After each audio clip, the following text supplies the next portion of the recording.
the topic for 30 minutes, and we will be dealing with the fluid therapy on the small animals, that is canines and felines. Whenever I go for a practice, whenever I go for a training program, and there are so many veterinarians, and I ask them, suppose a dog is brought to you with vomiting, which fluid do you prefer?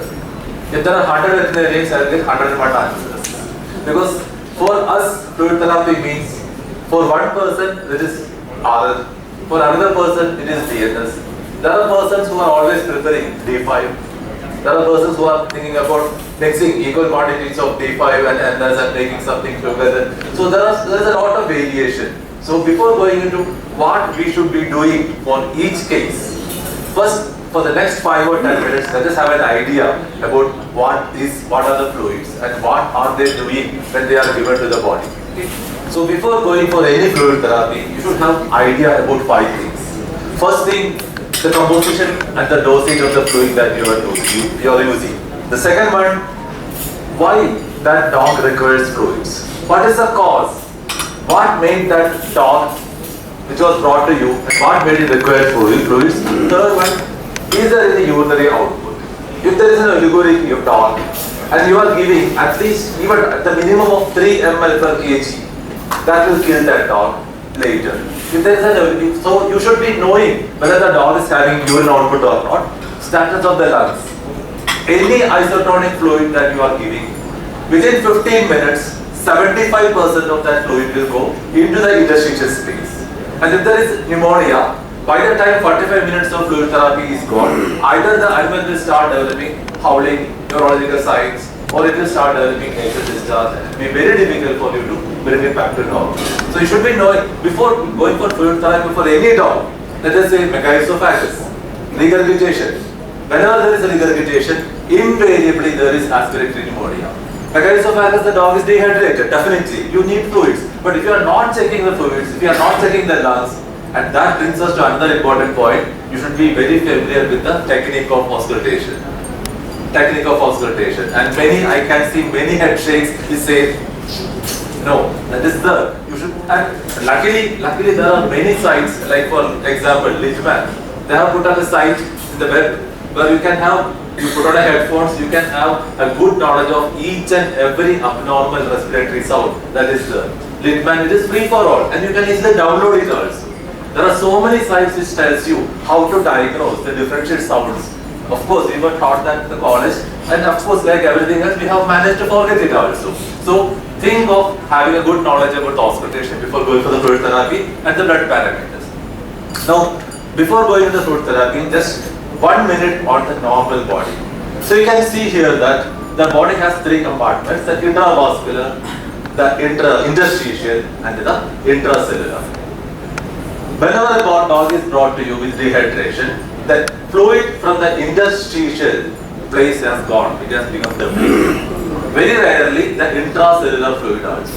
Whenever a dog is brought to you in a condition of shock, or let us say in a comatose stage, the fluid from the interstitial space would have gone. In addition, the fluid in the intravascular space is also gone. And regarding the intercellular space, you cannot do anything to that space. That contains almost 2/3 of the body volume of the fluids. But for the veterinarians, for us, for the clinician, our role is to correct the intravascular volume as well as the interstitial volume by giving fluids into the vein. Am I clear? So the body fluids are divided into 3. The intracellular has got the maximum capacity, which you cannot do anything at all. The interstitial is a space which is affected in dehydration, that you should be correcting regularly. And the intravascular fluid is a shock and note, like hemorrhages, like anorexia, you should be correcting that also. Clear? Now, please feel free to ask doubts, okay? Now we have got so much of fluids. There are 5 types of fluids which we are using regularly. 5 types of fluids which we are using regularly, which we should be having a knowledge what they are doing.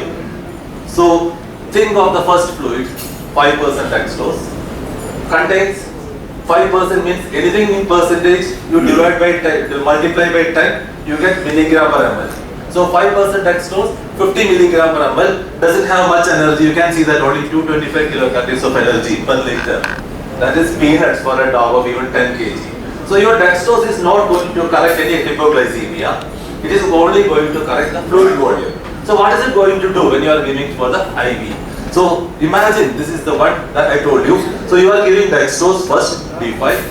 When you give dextrose, the entire quantity of D5, because within 15 minutes of dextrose being given, D5 being given, that glucose will be utilized by the body. And the entire quantity will be going into the intracellular space. So if you have got an animal with hepatitis, if you have got an animal with renal, AKI or CKD, any of these animals, when you give D5, what is going to happen is, the cells of the organs are going to get hyperhydrated. In layman's language, they are going to swell up. They are going to swell up.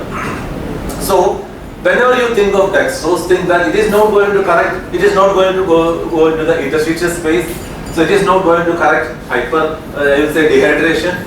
It is not going to be remaining within the intravascular space. So, it is not going to correct the shock. The only thing it is going to do, and it is not going to give enough energy to correct the hypoglycemia. Am I clear? So the only thing that is going to do is it is going to destroy the internal organ. So never go for D5 as a source of correction for anything at all. Okay? So thinking of dextrose, remember, should not be given the correct extracellular volume.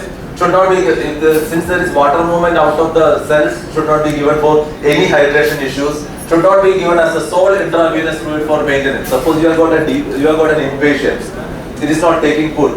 You are thinking of giving D5 as a source of energy, should never be given because it will create hyponatremia, hypokalemia. And the last one, should not be administered subcutaneously. There is a tendency for many veterinarians, this cat is not, we are not getting the IV, the cat is not taking food, so why can't we give some D5 subcutaneously? It will destroy both subcutaneous musculature will be inflamed as well as it will create extracellular diffusion. So never go for D5 as a source of correcting dehydration, as a source of giving energy. It is to be given only as a partial component of routine maintenance therapy. Am I clear? Now we go to the next, that is normal saline. So normal saline contains 154 units of sodium, some of the chlorine. So what happens is, when you give normal saline, 25% of that will remain within the intravascular volume. 75% will go into the interstitial space. So for correcting dehydration, we should be correcting the fluid level of the interstitial space. So for correcting dehydration, normal saline is one of the best choices. But only 25% will remain within the intravascular volume. So it will not provide anything against the shock, because shock means there is a disparity between the volume content and the volume capacity. So 25% only will be remaining within the intravascular space. So it will not correct the shock. 75% will go into the interstitial space. But here one thing you have to remember is that interstitial space, pneumonia. So if there is a dog with pneumonia and you are giving NS, it will aggravate the pneumonia definitely. D5 will not aggravate the pneumonia. Why? It is going to the intracellular space. But when you are giving this NS to a dog with pneumonia, it will not correct the hypovolemia. It will create pneumonia. It will enhance the pneumonia interstitial spaces. But it will be very good for correcting the dehydration. Clear? But it is providing only sodium, and it has got the capacity to act as an acidifying agent. So if the dog is already having acidosis, metabolic acidosis for example, as a problem of renal issues, and you are giving NS alone, it will aggravate the acidosis also. So before giving NS, make sure that the dog's pH, blood pH is normal, or it can be even alkaline, and the dog is not having any pneumonia. Clear? Next one is RL, ringer lactate. The next isotonic solution contains both sodium and potassium and calcium electrolytes are there. For RL, this is also isotonic. For RL, you can see whenever you give RL, it acts just the same way as in the case of our NS. RL is isotonic. 25% will be remaining within the intravascular space. 75% will be going into the interstitial space. So it is very good for correcting. The advantage over NS as far as RL is concerned is that it is not an acidifying solution. For metabolic acidosis, if you are giving NS, it will aggravate. Whereas RL, it is an alkalinizing solution. So conversely, if there is alkalemia, alkalosis is the RL is contraindicated. It is much more balanced than NS because it contains sodium, contains potassium, contains calcium. So it is a much better solution to correct dehydration, but it can alkalinize the blood. It can cause alkalosis of the normal blood pH. So for correcting dehydration, it is always better to go for a balance between NS and RL, provided the pH is normal. If the pH is acidic, prefer on RL. If the pH is alkaline, prefer on NS. Am I clear? Doses and all I will tell later. Next comes the, and one more thing. In hepatitis and all, RL, this I have already told. Bicarbonate is, this I have already told. Now, there is a new product. It's not a new product. Ringer lactate. The lactate has got some deleterious actions on the liver. So nowadays, many of the veterinarians, human it has already switched over. Many of the veterinarians have started preferring potassium acetate because the acetate has got some advantages over lactate. Acetate, so instead of ringer lactate, if there is any damage to the liver, and if there is any hypoxia, the animal has been not well and it has to be taking food and all, you prefer potassium acetate. Two advantages. One is that it is metabolized by the muscles, liver is not taxed. Metabolized by the muscles and peripheral tissues and requires less oxygen. So for an animal which has got, which is not gasping, dyspnea is there, which has got respiratory problems are there, and you think that there is some sort of hepatic injury, always go for sodium acetate injection. The dosage and everything is same, just as sodium lactate and lactate. There is only one catch. It is 5 times more costly. 5 times more costly than RL. These type of sodium acetate solutions are 5 times more costly, but they are much safer for a dog with hepatitis and much safer for a dog which has got some dyspnea or respiratory disease. Another of our favorite is the DNS. As I said earlier, DNS contains 5% dextrose and 0.9% of sodium chloride. Within 15 minutes of being given, that 5% dextrose is metabolized by the body. So DNS within 15 minutes of being given becomes NS only. The only advantage is that you are given some sort of a little bit of dextrose to that animal, but it is just plain NS only, acts the same way as NS. 75% will go to the interstitial spaces, 25% will remain within the vascular system. And the last fluid we are thinking about is the high molecular weight fluids, dextrans and hetastarches that many of the veterinarians are using for the correction of hypovolemia. So till now we were talking about intracellular space, interstitial space. But when you want to do something to the intravascular space, like shock, a dog has got severe, has been into an accident, severe hemorrhage is there, the dog is brought to you with a shock, and you feel the pulse, there is no pulse at all. When you feel that there is hypovolemia, extremities are cold, you want to bring back the intravascular volume to the maximum. So you will need something which has got a molecular weight of more than 64,000 kilodaltons, because anything which is having a molecular weight of less than 64,000 kilodaltons will be going out of the blood vessel within 25 minutes, within 15 minutes. Remember what I told you. So when you are going to treat a case of shock, you have to go for high molecular weight. And the dextrans, there are 2 dextrans, 40 and 60. Both are less than 64. So never go for dextrans. Never go for any dextran IV. Many veterinarians has got this impression that dextrans has got the capacity to replace blood volume. The molecular weight is 40,000 and 60,000. So never go for any dextrans as a source of replacing blood volume for shock, for hemorrhages. Instead, you can go for hetastarch. Hetastarch has got a molecular weight of very high, that is 69,000 to 74,000 daltons are there for good hetastarches. So when you give such fluids, you can see that the entire fluid will be remaining within the intravascular volume.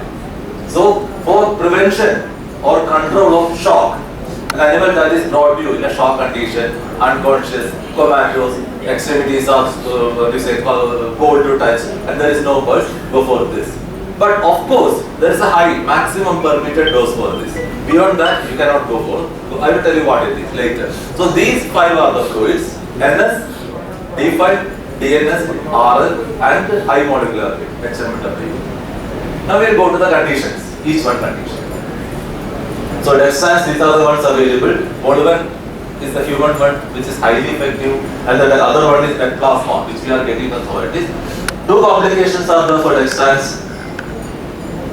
Whenever you go for dextrans, it will create, in any high molecular weight compound, it will create impairment of the coagulation system. Coagulopathies can be there. So for parvoenteritis, or for any toxicosis, or any high, severe complicated hemoprotozoan infections, when you see that the animal is in shock, you start dextran. Immediately as the dextran is going on, as the this hetastarch is going on, you will find that the animal will start to bleed from the rectum again. That is quite acceptable, quite normal. Some coagulation impairments can be there. Of course, in the renal impairment cases, you cannot use that also. Hemacil is another product which the veterinarians are using. This is one of the worst products that you can use intravenously because it is a degraded gelatin. It has got all the disadvantages of high molecular weight and none of the advantages because the molecular weight is 25,000. All the disadvantages like it will create coagulopathy, it will affect the kidneys and it will create infections to multiply and none of the advantages. So never think of Hemacil as a treatment for any disease as far as a veterinarian is concerned. For human, there is a definite requirement for it, not for the veterinarians. There are 4 routes of administration. Give me a warning at 20 minutes, okay? And notorious for Australia. Okay. So there are four routes of administration. First, oral.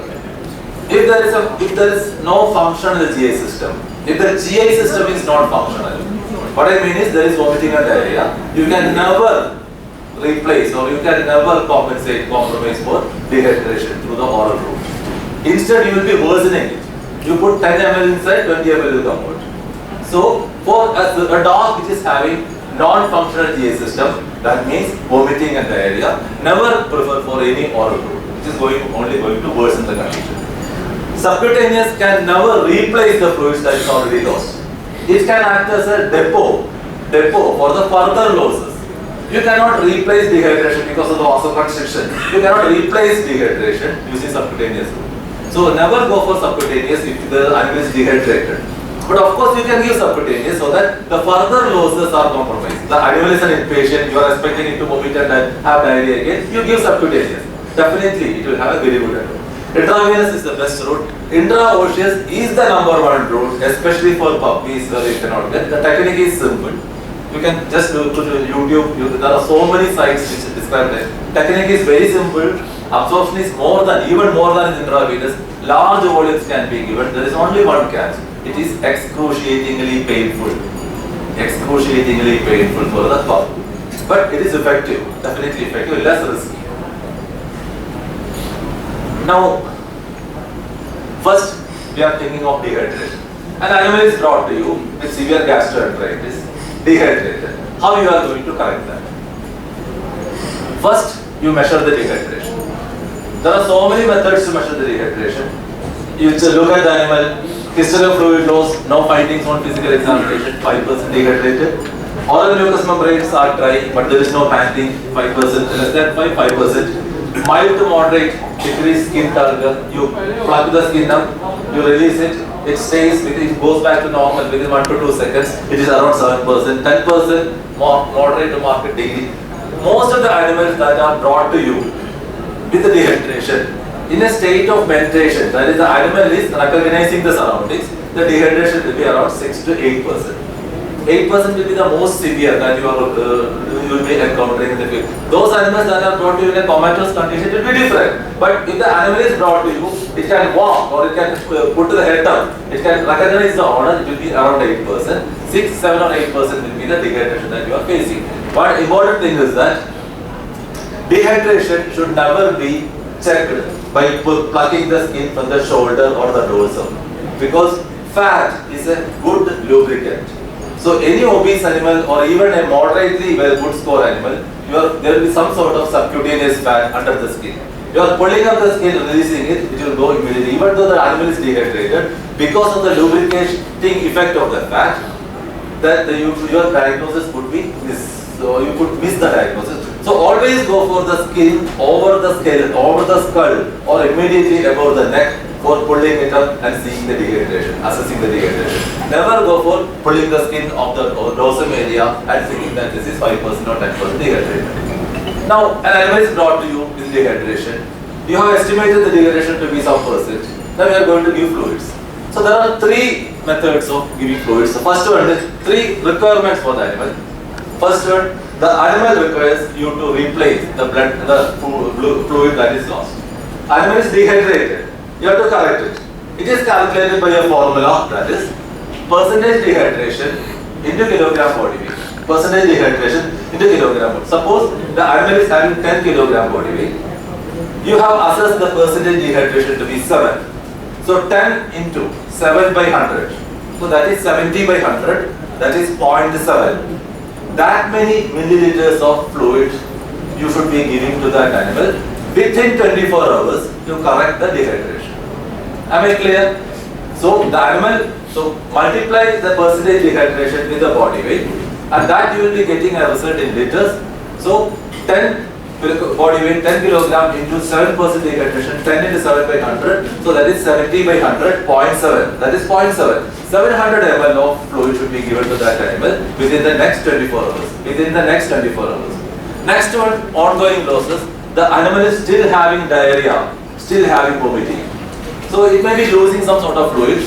There is a thumb rule for that. If the vomiting and diarrhea is there for 5 to 6 times a day, you give 5 to 7 ml of fluid per kilogram body weight. So for this animal, 10 kilogram body weight, if it is vomiting 5 to 7 times a day, it will be 50 to 70 ml. If it is vomiting 10 to 12 times a day, you go for 10 ml per kg body weight.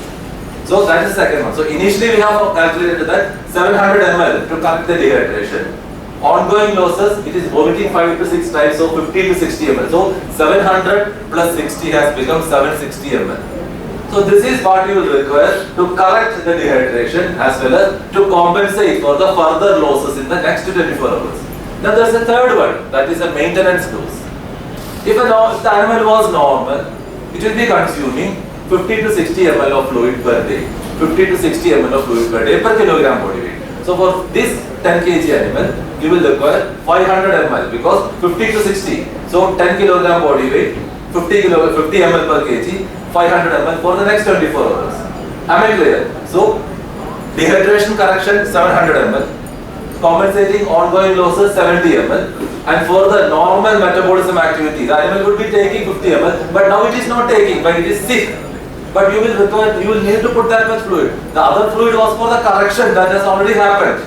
Now the animal requires fluid for today, so you are giving 500 ml. So total is 700 plus 50 plus 500, 1250. This you have to give in the next 24 hours in increments of 4. I will tell you how to give that 4. Clear? So this is how you correct the dehydration. So tell me, what fluids will you give for this dog? Severe vomiting, severe diarrhea.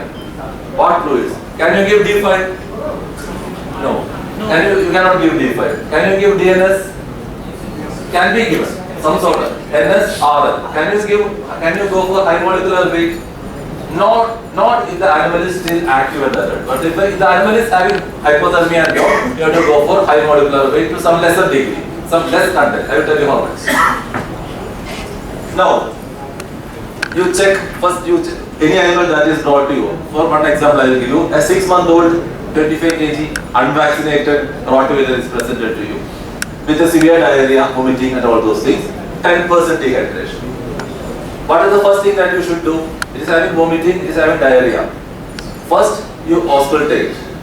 Make sure that the lungs are normal. First, you auscultate, make sure that the lungs are normal. You check the dehydration, now it is 10%. Now, there is one thing every one of you can do, little bit expensive, but it changes your practice to a very in a huge manner, that is going for blood gas analysis. How many of you are doing blood gas analysis? Can I have anyone? This is one of the most important things that now the blood gas machine cost has come down. Previously started from 4.5 lakhs. Now for 1.5 lakhs you can have good machines. 75,000 you can have refurbished machines. 75,000. The blood gas analysis BGA is one thing that the veterinarians of a metro cannot do without in the near future. You have to go for blood gas. Why? Because the blood gas machine is costing this much. For every sample, you will require a cassette. a small, let us say, strip, a cassette, let us say, which you will add the blood and put it in the machine. The MRP for that is 800 rupees. It is being supplied to smaller hospitals at 400 rupees. If the volume is high, they will give you the strip for 180 rupees. So for 180 rupees and an initial investment of, let us say, 1.5 lakh or maximum 2 lakh, you can have a huge number of values which will tell you whether the animal is having loss of calcium, loss of potassium, whether the animal is high, what you say, acidosis is there. Everything can be done within a single machine. Within 30 minutes, within 20 minutes you will get the results also. So, you are going for the blood gas if it is possible, and you see that the sodium is low, the potassium is low for this animal, diarrhea and vomiting is the base excess is 7.5. That is, there is initially the animal base excess. If the base excess is less than 10, you don't bother. It is around 15, you go for sodium bicarbonate. 15 or 20, you go for sodium bicarbonate injection to correct the metabolic acidosis. Because base excess in negative indicates that the animal is acidemic. There is acidosis setting in. And the last one you can see the blood glucose. So in this case, if you are done for a blood gas, you don't want 4 things. One, you will be going more for NS because the sodium level is low. The potassium is low normal, so you can go for the RL also. So NS and RL you have to mix. The glucose is low normal, no need. Before less than 40, there is no need to correct the glucose. 56, you don't need to correct the glucose. And the base excess is less than what you will require for the treatment. So for this dog, you should go for NS and RL together. Tell me how much? 25 kg dog. What will be the correction for the dehydration? 25 into 10 by 100. 25 into 10 by 100, that's 2.5 liters. 2500 ml or 4 hours or 24 hours. What about the ongoing losses? Let us say 5 times it is vomiting, 25 into 5. What about the requirement? 15 to 25, 1050. So 2.5 liters for correction of dehydration. Around 125 ml for around 175 ml for the ongoing losses. So 2675 and 50 ml per kg. So the 25 kg dog, that is 1750. So all of it will come to around 4000 ml. This can be given over 24 hours in increments of 4. For the first installment, you give 1/4 of the volume within the first hour, provided the lungs are normal. So 25 kg dog, you will require 1 liter to be given. 1 liter of that is 2 bottles of fluid within the first 1 hour to 1.5 hours, 60 to 75 minutes. 1 hour, what you should be giving? NS and RL can be given together, but there should be more of RL because there is a loss of sodium is there and loss of potassium is there. So more of RL, less of NS. So 4000 ml is the requirement. 1000 ml you are giving within the first 1.5 hours, of which around 600 or 550 should be NS, RL. Around 300 or 350 or maximum 400 should be NS. And since the animal has been losing so much and 10% dehydration, there is a chance that there is hypovolemia. So you should add a high molecular weight compound also, Hetastat, 4 ml per kg, that is 100 ml. So for a dog that is brought to you with a 25 kg dog with 10% dehydration, the first hour therapy or first 1.5 hour therapy should include 550 ml of RL, around 350 to 400 ml of NS and 100 ml of Hetastat to be given within the first 1 to 1.5 hours. Am I clear? And the second installment should never be given immediately after, should be given only after 3 to 4 hours. After 3 to 4 hours, again you go for this slow IV, 1 to 1.5 hours, but now you go for higher rate of NS, lesser of RL. So 550 ml of NS, 350 to 400 ml of RL, and maybe 100 ml of Hetastat again. But you want to maintain the blood levels, you don't want the animal to develop a shock. That's the second installment. So 50% you are given within the first 4 hours. Clear? And the next 50%, you have got 2 options. One option, put it on slow IV if you have got inpatient facility. Put it on slow IV if you have got inpatient facility. Otherwise, tell the owner to give increments of 15 to 30 ml every hour if the animal is not vomiting and having diarrhea sooner. If the animal is still having diarrhea, forget about that 50% because what you are given is sufficient to maintain the animal for the next 124 hours. It will go on, it will not die because of lack of fluids or sodium or potassium. Clear? Okay, this is how you treat the dehydration case. Any case of dehydration that is presented to you, you can use these three. Never go for DNS in the first initial stages. You go for either RL or go for NS, you add your high molecular weight. For any parvo dog, any dog with vomiting and diarrhea that is presented to you, you can go for this.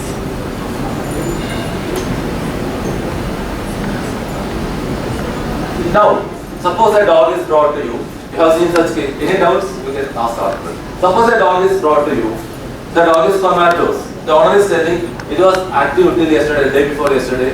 Now today morning I find it is comatose. It is not reacting. The mentation is very poor. You touch the pupil, you go for PLR, you touch the pupil. There is no parental reflex, there is no pupillary reflex. The extremities are very cold. You are checking the pulse and you see that the pulse is very thready. That means the dog has come into this condition and the hypovolemia is going to kill the dog in the next 12 hours if you don't correct it. There could be so many reasons why the dog reaches this condition. But right now the life-threatening situation is the hypovolemia. So you have to correct the hypovolemia immediately. So how do you go for the correction of hypovolemia? The important thing is that hypovolemia should be corrected immediately, very quickly. Otherwise the dog will go into coma, cerebral hypoxia will be the coma. So you have to correct it immediately, then you have to maintain it. So first thing is that which we call it as fluid resuscitation. And for a dog that is presented to you, first you go for a high molecular weight compound, and you can go for like 10 ml per kilogram body weight IV bolus, or in the case of cats 5 ml per kilogram body weight IV bolus, high molecular weight compound or blood transfusion immediately. But your high molecular weight compound you are going only for 10 ml per IV bolus. With that you can add 4 times that quantity as NS or RL. So for replacement, first you go for 10 ml per kilogram of body weight, high molecular compound like Hecastars or any of the compounds. With that you add some 40 ml maximum of NS. So you give within the first 10 minutes you can give. It can be repeated with high molecular weight compound or blood alone 3 to 4 times in the next 30 minutes. Again repeated and repeated. Never go for the dog is brought, it is unconscious, the owner is very anxious, and you know you should be doing something to pacify the owner. The first thing is that you have seen so many movies when you see the patient is into an accident, the hero has got into an accident, taken to the hospital, immediately 2 fluids are put. And those 2 fluids in the movies will be NS or D5 or R. Never go for any of these fluids for a dog that is brought to you in such a condition. If there is shock, never go for isotonic IV, right? Because you will require 10 to 20 times the normal dose of this, what we say, Hecastars, to bring back the blood pressure by giving isotonic fluid. So you may need around 100 ml per kg to bring back the pressure using isotonic. And that will kill the dog because of the pneumonia and all. So whenever a dog is brought to you in a shock or comatose condition, always prefer a high molecular weight compound and along with it some quantity of isotonic fluids. That should be given very slowly only. And again, most common fluid types will be rapid bowel extraction will be. These things can be given afterwards at 90 ml per kg, or as I said, along with the isotonic fluids you can give by permit adequate perfusion. So you can go for the plasma, or there is a second choice that you can go for. You can go for hypertonic saline. Very small quantities are required. It will draw in the water from the interstitial space into the muscular space. So you can go for hypertonic saline. 3% is available, 5% is available, 10%. So for a dog that is brought to you in a shock condition, either you can go for a high molecular weight compound or you can go for hypertonic saline. It is better to go for 7.5% or you can use even 3%. 4 to 6 ml per kg per hour. Very slowly you have to give. If you raise the sodium level very quickly in an animal, it will create cerebral edema. Remember, a dog that was brought to your clinic with a stage where it was having somewhat we say comatose, and you started saline, and after 10-15 minutes the dog started singing. vocalization. Remember, so if you correct the sodium quickly, that will lead into vocalization, say cerebral edema, which is almost very difficult to correct later on. So when you are using this is cheaper hypertonic saline to correct the volume, always go for 4 to 6 ml per kilogram body weight. Very slowly, very slowly you can give. First you can go for the first 10 to 15 minutes, then you go for very slow intravenous infusion, otherwise the volume will be corrected too soon. Hemorrhages, as I said earlier, go for blood transfusion. How many of you are doing blood transfusion? Good. With the bags or sodium citrate? Bags you are getting. Okay. Those who are getting the bags, it is very good. Otherwise, even without the bags, you can easily go for sodium citrate 3.8%, 1 ml per 9 ml of blood as IV. It is very safe, can be done very quickly also. So blood transfusion is the best way for hemorrhages. Otherwise, go for high molecular weight. As I said earlier, never go for any isotonic solutions to increase the blood pressure, especially in the case of hemorrhages. Anemia, never go for fluid therapy, contraindicated. Ascites, if you are unable to go for a blood gas analysis and make sure that these are the deficiencies, never go for any fluid therapy in the case of ascites. Always go for diuretics. That I will take in the later. Maintenance fluids. Those patients that are in your clinic as inpatients, always go for D5 mixed with any of the isotonic crystalloids like LRS and D5 you can mix. The dextrose that is available for us, DNS that is available for us is hypertonic. 5% dextrose and 0.9% sodium chloride. If you want to give a good maintenance fluid for the animal that is in your inpatient clinic, you go for a preparation which contains 2.5% dextrose and 0.45% of sodium chloride, which is the DNS that is available in all the developed countries. Here we are having a hypertonic. So you can use distilled water, you can use anything. Dilute your dextrose to 2.5%, dilute your NS to 0.45%, and you can give that at 30 to 40 ml over 24 hours as a fluid for your inpatients. Never go for DNS as a source of energy for your inpatients. Very important. Whenever you are giving the fluids IV, always check the animal for the signs of overhydration. Increase serous nasal discharge. If your hospital table is made up of stainless steel, always look at the spot in front of the nasal orifice of that dog or the table. You can see that after some 100 ml or 200 ml of water or after some time, the dog's breath, when it touches your stainless steel table, you see there is a thin film of moisture forming. That is the first indication that the dog is approaching overhydration. Are you getting what I am telling? So always look. Then you look for the serous nasal discharges. Next you will look for the chemosis, that is the collapse of the third eyelid with the fluid. If such things are happening, immediately stop the fluids, and pulmonary congestion can be the hospitalization.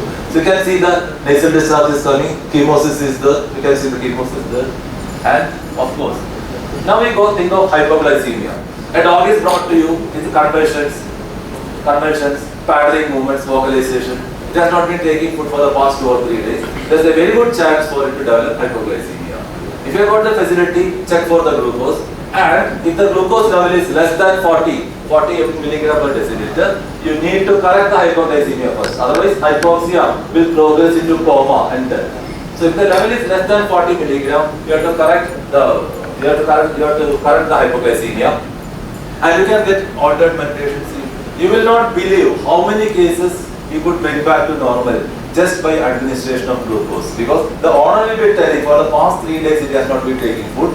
A dog will not develop hypoglycemia if the animal has not taken food for the past 3 days. It will develop only after 6 to 7 days. So the owner is lying, he didn't notice it.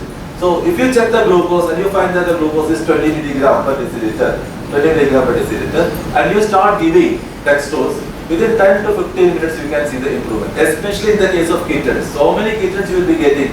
The mother has left, the kittens were here, and now they have become recombinant, they are not taking any food. She is just lying down, she is not getting up. You just give dextrose, within 10 minutes the kitten will be up and walking around. So hypoglycemia is much more common than what we think. There are 3 methods with which you can correct the hypoglycemia.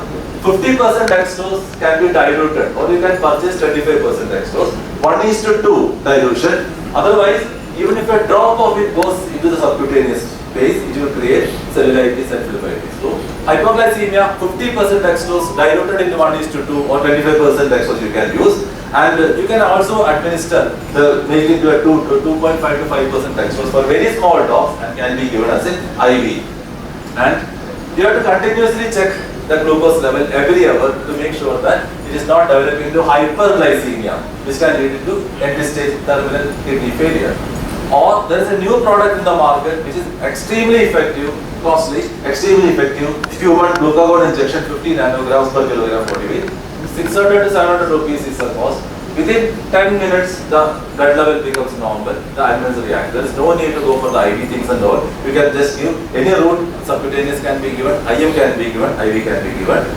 So, glucagon injection is readily available in India, 1 milligram, and that is 20 nanogram per kilogram body weight is the dose for the correction of hypoglycemia. Last part of my lecture, electrolyte imbalances. Hypernatremia.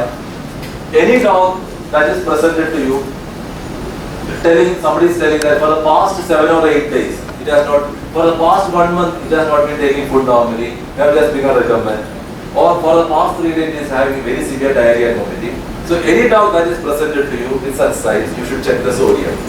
And if for a dog that has not been taking food for the past 7 days or 10 days or 30 days, the sodium level is low, you should correct it only over 24 hours. If for a dog that was normal till 3 days back, and now it is brought to you and the sodium level is very low, you can correct it within 24 hours because there is no damage. If the kidney damage is there, homeostasis is affected, so you cannot correct it immediately. So for this dog, any dog that is brought to you with sodium, if the level is less than 120 milliequivalents per liter, sodium level, immediately correct it, otherwise the dog will die. So 120, less than 120, you correct it immediately. Around 130, you correct it slowly over 24 hours. You can use sodium chloride injections, 3% solution can be used. Potassium, another very important, especially for feline practice. Any cat that had diarrhea for the past 4 or 5 days will develop hypokalemia. And the clinical sign of hypokalemia is the cat is unable to keep the head down. It will always be looking down. You can see both the photos. The cat will always be looking down. Hypokalemia in cats is very common. Hypokalemia in dogs with chronic kidney disease is also very common. So you correct hypokalemia, but that is potassium depletion. So for correcting, you have got 3 routes. First route is IV. Extremely dangerous, has to be given very slowly. You remember, in human cases also, extremely dangerous, fibrillation had to be given very slowly. Second one is commercial oral preparations. We have got Portclor, potassium chloride, Portclor which contains 100 mg per ml, 200 mg per ml, oral solution. Third one, you can very easily make a solution of your own for 5 rupees. So, first one, IV potassium. So, how much to give?